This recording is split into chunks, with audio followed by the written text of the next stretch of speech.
SIR जिसको लेकर के पूरा विपक्ष अब तक इसके खिलाफ सड़क पर था, लेकिन अब उत्तर प्रदेश में खेल पलटता नजर आ रहा है। एक तरफ एसआईआर की 11 दिसंबर की अंतिम तिथि नजदीक आने के साथ ही यूपी बीजेपी ने अपने सभी आधिकारिक कार्यक्रम रद्द कर दिए हैं, तो पूरी तरह से इस अभियान पर अब बीजेपी ने फोकस कर दिया है। पार्टी के इस कदम के पीछे मुख्य वजह कार्यकर्ताओं, विधायकों और सांसदों की निष्क्रियता पर शीर्ष नेतृत्व और आरएसएस की नाराजगी को बताया जा रहा है, जिनका मानना है कि कार्यकर्ता मतदाता शुद्धिकरण अभियान को गंभीरता से नहीं ले रहे हैं। बीजेपी का लक्ष्य है कि जितने भी वैलिड वोटर्स हैं, खासकर 18 वर्ष की आयु जो पूरी कर रहे हैं, जिनका नाम जुड़ना है या फिर फर्जी या जो मृत मतदाता हैं उनके नाम को हटवाना है। लेकिन पार्टी को लग रहा है कि अगर कार्यकर्ता एक्टिव नहीं हुए तो लाखों नए वोट छूट सकते हैं, फर्जी नाम नहीं कट पाएंगे और जिसका नुकसान चुनाव में होगा। तो अब मुख्यमंत्री योगी आदित्यनाथ ने खुद कार्यकर्ताओं को घर घर जाकर फॉर्म भरवाने और डिजिटल एंट्री में मदद करने का सख्त निर्देश दे दिया है। कार्यक्रमों का रद्द होना यह बताता है कि पार्टी अब इस काम को युद्ध स्तर पर करने के लिए मैदान में उतर चुकी है। देखिए, लोकतंत्र के लिए आवश्यक है चुनाव और चुनाव के लिए आवश्यक है एक त्रुटिहीन मतदाता सूची, और इसी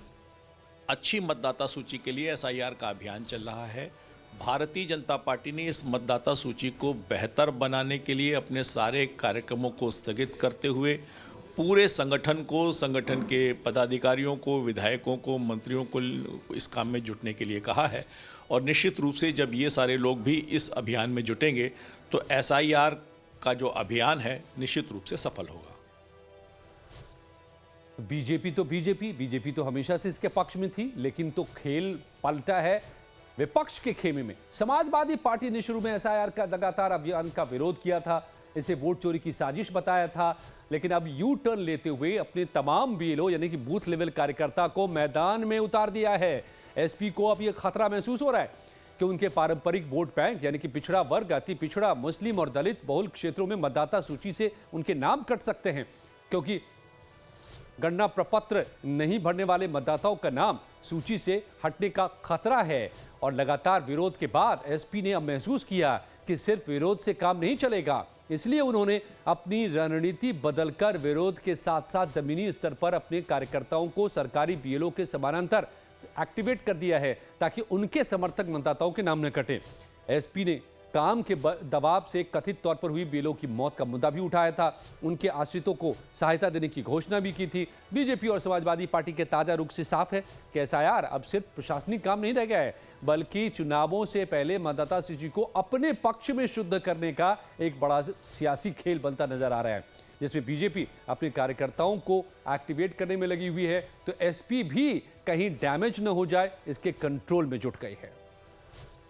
यूपी में एसआईआर के काम को लेकर समाजवादी पार्टी की बात हो या भारतीय जनता पार्टी की बात हो, दोनों पार्टियों का बराबर और बड़ा फोकस लगातार बना हुआ है, जिससे एसआईआर का काम धरातल पर तेजी से न सिर्फ आगे बढ़े बल्कि उसमें कहीं कोई खामी है, किसी प्रकार की गड़बड़ी है तो उससे भी निपटा जा सके। एक तरफ जहां उत्तर प्रदेश के मुख्यमंत्री योगी आदित्यनाथ और भारतीय जनता पार्टी ने सभी कार्यक्रमों को निरस्त करके सिर्फ और सिर्फ एसआईआर के काम में जुटने के दिशा निर्देश जारी किए हैं, सभी कार्यक्रमों को रद्द कर दिया गया है, वहीं समाजवादी पार्टी हर बूथ पर एसआईआर की रिपोर्ट अपने स्तर पर बना रही है। समाजवादी पार्टी ने पीडीएफ प्रहरी बनाकर हर बूथ पर जो वोट काटने की बात है या वोट शिफ्टेड वोटर हैं या अन्य जिस प्रकार से एसआईआर का काम हो रहा है उसकी रिपोर्ट अपने स्तर पर बना रही है। वहीं भारतीय जनता पार्टी भी ग्राउंड स्तर पर एसआईआर के काम को आगे बढ़ाने के लिए पार्टी के सभी नेताओं को धरातल पर उतार दिया, जिससे एसआईआर के काम में कहीं कोई कमी न रह जाए।